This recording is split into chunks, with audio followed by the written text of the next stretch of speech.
Galadima, gashi a 'yan kwanakin nan mun samu labarin cewar jami'an tsaro sun yi awon gabarki. Ine ne gaskiya wannan al'amari? Gaskiya la hakika kwarai da gaske. Jami'an tsaro na farin kaya wato DSS.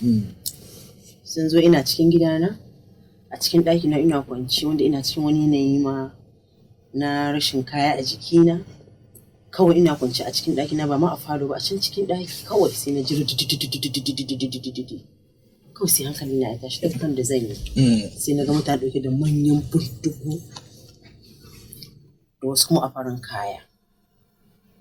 Na ce inna lillahi wa inna ilaihi raji'un, hankali tashi daga ina, saboda idan ka gansu da ka san kamar sun ji kamo kidnappers. Manya da su sun sa face mask su hudu, biyu kuma da farin kaya. Ashe akwai motocinsu Hilux a waje sun zo kama Aisha Galadima. Ina daga kai na ce daga ina, tashi mu je mu sai ce daga ina kuke?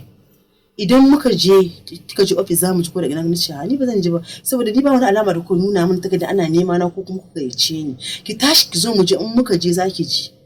Na ce ni ba inda zan je a tunda ban san ku ba saboda ina tunanin da kaga kasan da ban sani ko ki nafas ne ko wani abu. Kawai dai in ga maka ya kamo ya finciko ne, janyo ne, dinka jana kawai waya na hannu na handset na fizge. Yana jana. Wasu yan wani daga cikin suka fito suka ce menene abin da ya faru, suka dinga jana sai aka dauko riga sai da suka kai ni har waje ba riga a jikina. Aka samu riga suka fita da ni, suka zo da motocin su dama a shi sun tsaya sun tattara bakin ko ina sun redin bindigu. Sai suka jefa ni a Hilux, wani yana gefe can wani yana nan gefe, ni ina tsakiya, suka sani a tsakiya ina hawa, suka rufe min ido na, suka tankwara min kaina a ƙasa, suka hana ni daga har suka kawo ni office. To amma an gaya miki dalilin da yasa aka kama ki? Ba su gaya min dalilin da yasa suka kama ni ba, sai da suka kai ni gidan suka ci zarafi na tukunna. Suka ɗauko wasu 'yan post haka da nayi akan Gwamna Uba Sani cewa a matsayin shi na gwamna ya ji tsoron Allah, haƙƙi ne Allah ya ɗora mushi na jama'a na al'umman jihar Kaduna. Ya kamata ya kokari ya sauke nauyin da Allah ya ɗora mushi.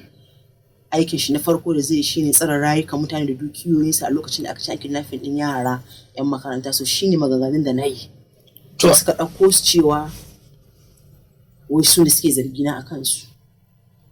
To amma an san Aisha Galadima ita yar jami'ar APC ne, kuma an ga a zaben da ya gabata ta ba da gagarumar gudumawa na ganin cewar an zaɓi sanata Mal Uba Sani. A baya ma za a iya cewar a sanadiyan kokarin ganin an zaɓi sanata Mal Uba Sani a lokacin da yake neman takarar sanata, aka sa ko kuma ce tsohon sanata Shehu Sani ke zargin kun samu sabani da shi. Menene gaskiya wannan al'amari? Gaskiya al'amari ne saboda na Uba Sani yanzu ina ganin kusan shekara 9 kenan ina bin shi a siyasa.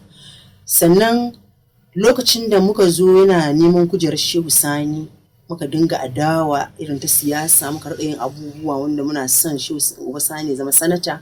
A wannan lokacin Shehu Sani idan ba ku manta ba ya kai mu kotu, ya kai ni haddani da gidan rediyon nan naku na Freedom da gidan Nagarta da kuma yana neman 1 billion saboda ni ina ga su kuma yana kai ni kotu akan kuma Uba Sani. Kai in cire maka maganar na akan Uba Sani, akwai wasu daga gidan gwamnati ma har su kai ni gidan yari saboda Uba Sani. Akan fafutuka na rinka mushi ina wahala. Sannan aka zo maganar gwamna, ni ce the first mace ta farko, mutum ta farko a jihar Kaduna da na fara tallan Uba Sani a gwamna. Har wasu ikina suka fara challenge ina cewa waye ga ya mu Uba Sani yana neman gwamna. Cin Allah da Uba Sani zai gwamna, shi da kanshi uban ya san, ya taba mun magana ce Aisha na ce miki zai takarar gwamna, nace mishi san Allah da sai kai gwamna.